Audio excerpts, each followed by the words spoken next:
네, 오늘 이제 12월 21일입니다. 오늘은 저희가 이 다저스 얘기를 좀 해보려고 하는데요. 이 다저스 외 오랜 세월 또 수호신을 활약했었던 켈리 젠슨 선수와 관련된 이야기, 또 어제 LA 타임스를 통해서 이 거취와 관련된 얘기가 나왔기 때문에 이 얘기 한번 좀 정리를 해드리려고 합니다. 네, LA 타임스가 어제 젠슨이 다저스로 복귀하지 않을 것으로 보인다라고 말을 했어요. 그래요. 그러니까 not expected라고 네. 하는 거는 아무래도 돌아오기는 좀 쉽지 않을 것 같다라는 이제 뉘앙스가 담긴 거잖아요. 네, 젠슨 같은 경우는 2010년에 다저스에서 데뷔를 했으니까 12년 동안 다저스에서 뛴 진짜 프랜차이즈 스타라고 할 수 있는 마무리 투수 아니겠습니까? 사실 뭐 그동안 젠슨 선수가 불안했었던 시기도 있었고 또 정말 뭐 압도적이었었던 시즌도 있었지만 어쨌든 지금 통산 701경기 동안 705이닝 소화를 했고 350세이브를 달성을 했어요. 통산 ERA도 2.37에 1022탈삼진, 진짜 뭐 다저스에서 이 프랜차이즈 세이브 1위 기록, 그리고 지금 현역으로 따져도 킴브렐 선수에 이어서 2위의 기록을 가지고 있는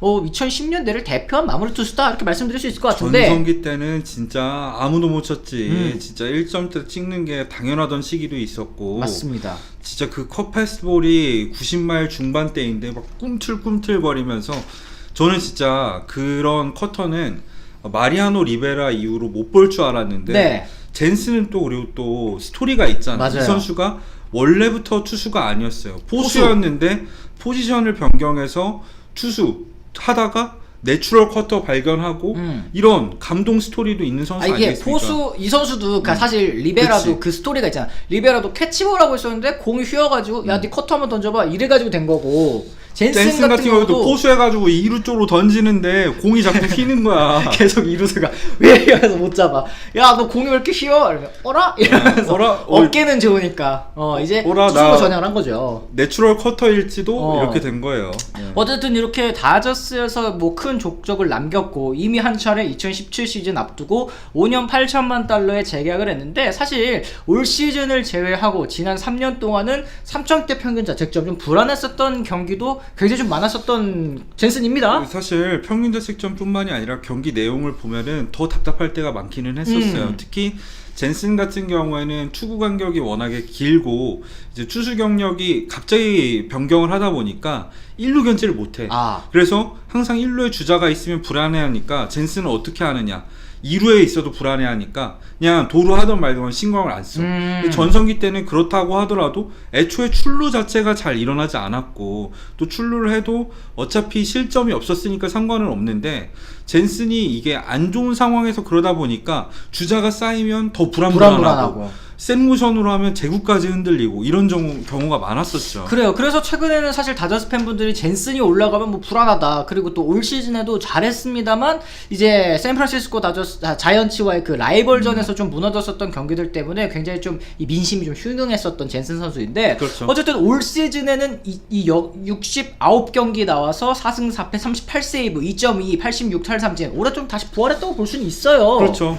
삼진 스탯이 엄청나게 많이 늘어났고, 젠슨 경기 내부적으로 보더라도 컷 패스볼의 위력도 위력이지만 이제 그 전성기 때는 좀 달라.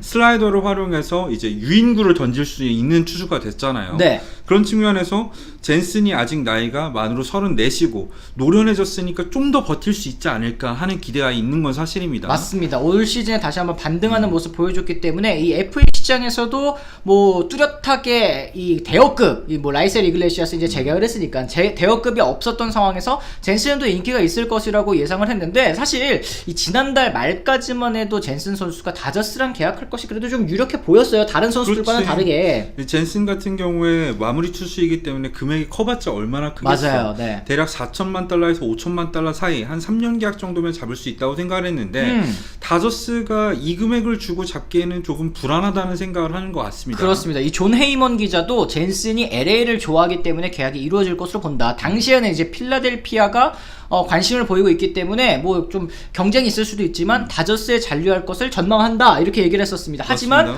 저스틴 터너 같은 경우에도 젠슨 선수, 이제 켈리 선수를 한 3차례 정도 만나가지고 웬만하면 남자 같이 뛰자 이렇게 설득을 했다고 하는데, 최근에는 조금 분위기가 달라진 것 같습니다. 협상 난항이 좀 있었다고 하고, 역시 이건 조건 때문이죠. 이 그렇죠. 다저스가 젠슨이 원하는 금액을 맞춰주기 좀 힘들 것 같다는 생각을 하고 있는 것 같아요. 현지 언론 같은 경우에는 젠슨이 3년에 4,500만 달러 달러 정도 수준을 원하고 있다고 말을 하는데 다저스 입장에서는 이 금액이 살짝 부담스러운가 봅니다. 왜냐면 젠슨의 나이가 30대 중반이니까요. 네, 그러니까 젠슨 선수도 사실 양보할 수가 없는 게 지금 만으로 34살, 이제 내년에 만으로 34살이 되는 선수이기 때문에 마지막으로 FA 이 자격을 그치. 얻을 수 있는 그 기회잖아요. 뭐 이 계약이 끝나고도 또 한번 실행을 할 수 있겠지만 거액을 얻을 수 있는, 거액을 받아낼 수 있는 마지막 기회이기 때문에 양보가 없는 것도 이해가 가는데 다저스는 그렇죠. 또 합리적으로 접근하려고 하니까. 맞습니다. 지금 그래서 LA 스포츠 라디오에서는 매팅리 감독, 그러니까 마이애미의 매팅리 감독이 젠슨 협상에 있어서 일정 부분 역할을 수행하고 있고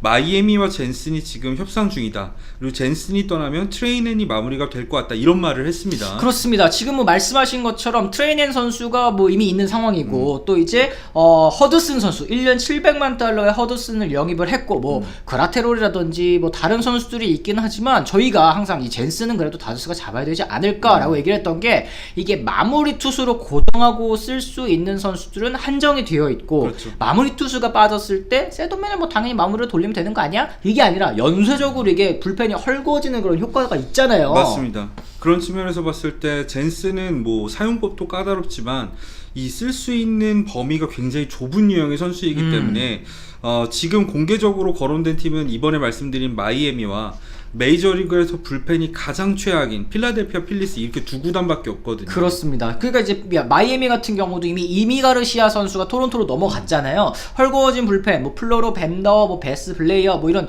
괜찮은 불펜 투수들은 그치. 있는데 이런 선수들이 사실 마무리를 맡겼을 때는 좀 불안했었단 말이죠. 플로로가 특히 평균 자책점은 낮은데 마무리를 시키잖아요. 불론이 너무 많은 거야. 그런 측면에서 구형 봤을 때, 투수가 아니라서. 마이애미 같은 경우에도 충분히 젠슨을 원할 만한 이유는 있는 것 같고요. 맞습니다. 필라델피아 필리스 같은 경우에도 지금 불펜이 너무 큰 약점이에요. 사실 올 시즌에 확실한 마무리 한 명만 있었어도 필라델피아 포스트 시즌 갔습니다. 네. 그게 안 되다 보니까 젠슨한테 아직도 관심이 있는 것 같고요. 맞습니다. 그 마무리 옵션을 줘가지고 사실 다저스가 허드슨 선수를 잡았다는 거 저희가 전에 말씀드렸을 때 이거는 뭐 젠슨 압박 카드가 아니냐 혹은 그리고 젠슨이 이탈했을 때에 대비하고자 하는 움직임으로 허드슨 선수에게 이렇게 마무리 이 등판 옵션을 좀 끼워 넣어준 것이 그치. 아니냐 얘기를 했는데 지금 실제로 지금 협상이 좀 난항을 겪고 있다는 걸 보니까 이 결별 가능성이 사실 좀 커져가고 있다는 생각이 듭니다. 생각보다 높긴 한데 사실 젠슨 자체가 다저스를 선호하는 거는 맞거든요. 일단 언급되는 구단들이 전부 다 동부에 있는 팀들이고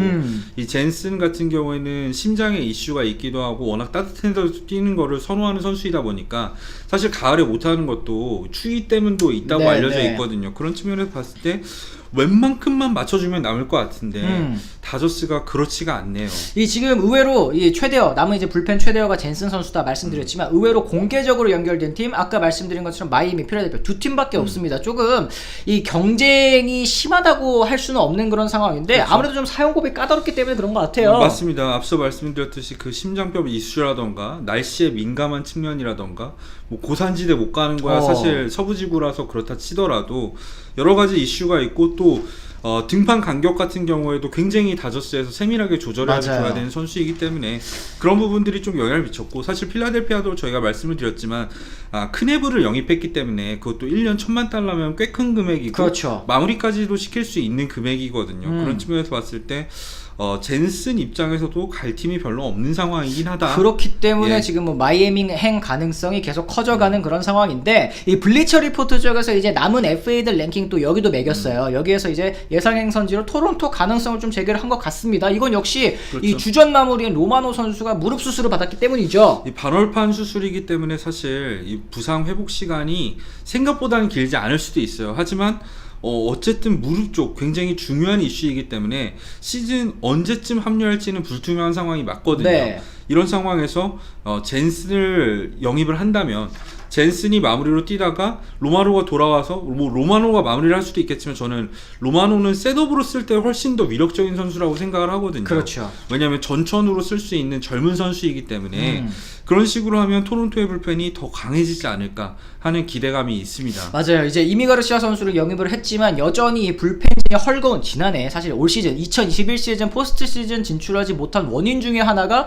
이 불펜 초반에, 투수들이 네. 너무 많이 날려먹었잖아요. 후반에는 그래도 로마노가 마무리로 확실히 자리를 잡으면서 불펜이 그래도 덜 불안했었는데 초반이 너무 심했어요. 그죠? 맞습니다. 브래드 핸드 시기도 진짜 끔찍했었고. 그러니까 양으로 때려박아 보려고 했었는데 그게 좀 잘 풀리지 않았었던 부분이 있죠. 그랬을 때 이제 확실한 마무리 투수인 젠슨 선수를 영입하면서 뒷문을 좀 강화하는 네. 이 불펜을 보강하는 게 조금 더 필요하지 않을까. 여전히 뭐 돈 더 쓸 수 있다고 얘기를 했었던 그렇죠. 토론토기 때문에 맞습니다. 충분히 돈을 쓸 수 있는 여력이 있는 상황 속에서 3루수 아니면은 불펜 쪽에 큰 돈을 투자할 수 있는 토론토이거든요.